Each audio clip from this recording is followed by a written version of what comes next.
Hello' বন্ধু বান্ধৱীসকল, আজি নতুন এটা ৰেচিপি লৈ আপোনালোকে দেখিব পাৰিছে পটেটো বলছ কি ধুনীয়াকৈ বনাইছোঁ।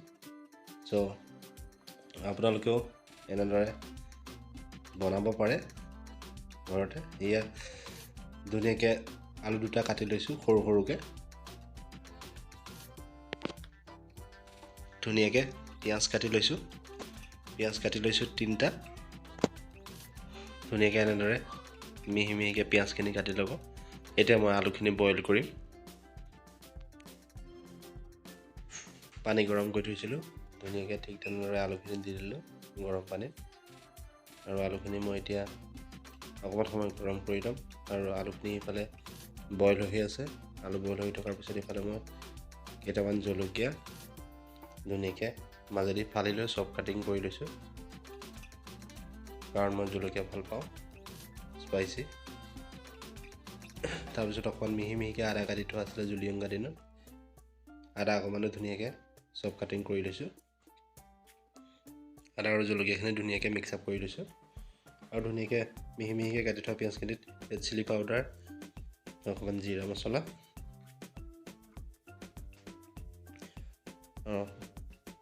ধুনীয়াকৈ অকণমান গৰম মছলা দিছোঁ। দি পেলাই ধুনীয়াকৈ অলপ কালাৰৰ কাৰণে কাশ্মীৰী চিলি পাউডাৰ আৰু অকণমান চাট মছলা মিহলাই ধুনীয়াকৈ এতিয়া পিঁয়াজখিনি সান মিহলি কৰি ল'লোঁ। সান মিহলি কৰি লোৱাৰ পিছত দেখিব পাৰিছে ধুনীয়াকৈ মিহি মিহিকৈ আপোনালোকে ঠিক তেনেদৰে কৰি ল'ব। ইয়াত মই এতিয়া নিমখ দিয়া নাই, নিমখটো পিছত দিম। আৰু অকণমান ধনিয়া চব কৰি থোৱা আছিলে, অকণমান ধনিয়া দি দিছোঁ।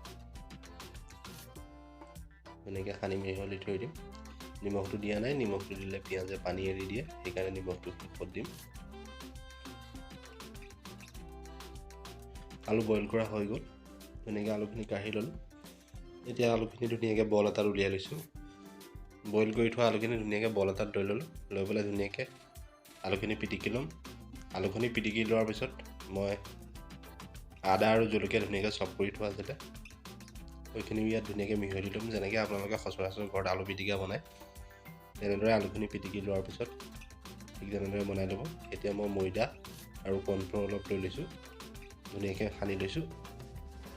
সানি লোৱাৰ পিছত আপোনালোকে যদি হোৱাইট এগ ব্যৱহাৰ কৰোঁ বুলি কৰে, হোৱাইট এগো ব্যৱহাৰ কৰিব পাৰে। ইয়াত মই ধুনীয়াকৈ পানী অকণমান দি ল'ম। পানী অকণমান দি ধুনীয়াকৈ সান মিহলি কৰি ল'ম। আৰু ধুনীয়াকৈ মই আলু পিটিকাটো ধুনীয়াকৈ মই লাডু কৰি লৈছোঁ এটা এটা। যেনেকৈ সচৰাচৰ ঘৰত আলু পিটিকা বনায় তেনেকৈ আলু পিটিকা বনাই ল'ব। ময়দা আৰু কৰ্ণফ্ল'ৰটো ধুনীয়াকৈ সান মিহলি হৈ গৈছে।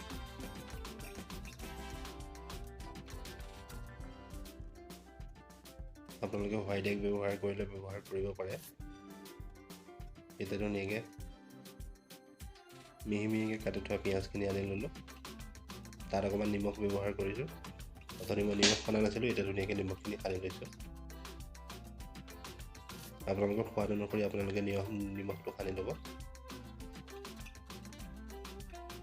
এতিয়া ধুনীয়াকৈ কৰ্ণফ্ল'ৰ আৰু ময়দাৰ যিটো পেষ্ট বনাইছিলোঁ, তাত ধুনীয়াকৈ আলু পিটিকাৰ লাডুটো তাত ডুবাই লৈ পিঁয়াজখিনি ধুনীয়াকৈ ওপৰে ওপৰে পিটিকি লগাই দিম।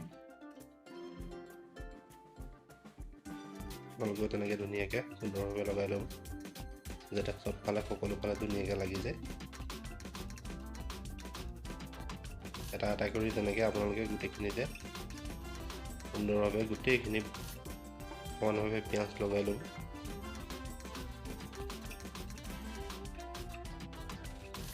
ঠিক এনেদৰে দেখিছে নহয় ভিডিঅ'বোৰত।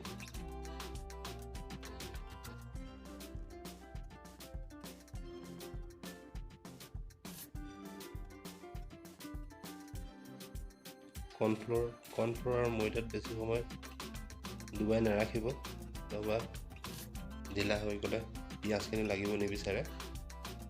অকণমান সময় ডুবাই আনি ধুনীয়াকৈ তেনেদৰে লগাই ল'ব। এতিয়া গোটেইখিনিতে মই লগাই ল'লোঁ। লগাই লৈ এতিয়া তেলত ধুনীয়াকৈ ফ্ৰাই কৰি দিম। তেল গৰম হৈ আছে, গৰম তেলত ধুনীয়াকৈ দিলোঁ। দি পেলাই অকণমান সময় যিহেতু তলপৰ এনেকৈ ধুনীয়াকৈ কৰি ল'ব। দেখিছে কি সুন্দৰভাৱে গোটেইখিনি ফ্ৰাই হ'ব ধৰিছে।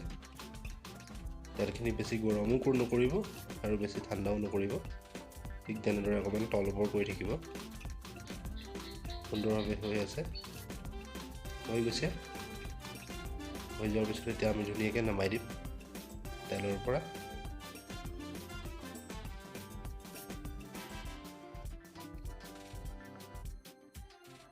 দেখিছে ইমান ধুনীয়া সফট হৈছে আৰু হৈ যোৱাৰ পিছত মই বেলেগ চাটনি বনোৱা নাই টমেটো কেচাপৰ লগত খাম ধুনীয়াকৈ টমেটো কেচাপৰ লগত লগাই দিছোঁ আপোনালোকৰ ভিডিঅ' চাই ভাল লাগিল নতুন ৰেচিপি নতুন ভিডিঅ' পাবৰ কাৰণে আপোনালোকে হেমন্ত নিউট্ৰিচন চেনেলটো ছাবস্ক্ৰাইব কৰিব লগতে লাইক কমেণ্ট শ্বেয়াৰ কৰি আশীৰ্বাদ কৰিব থেংক ইউ so much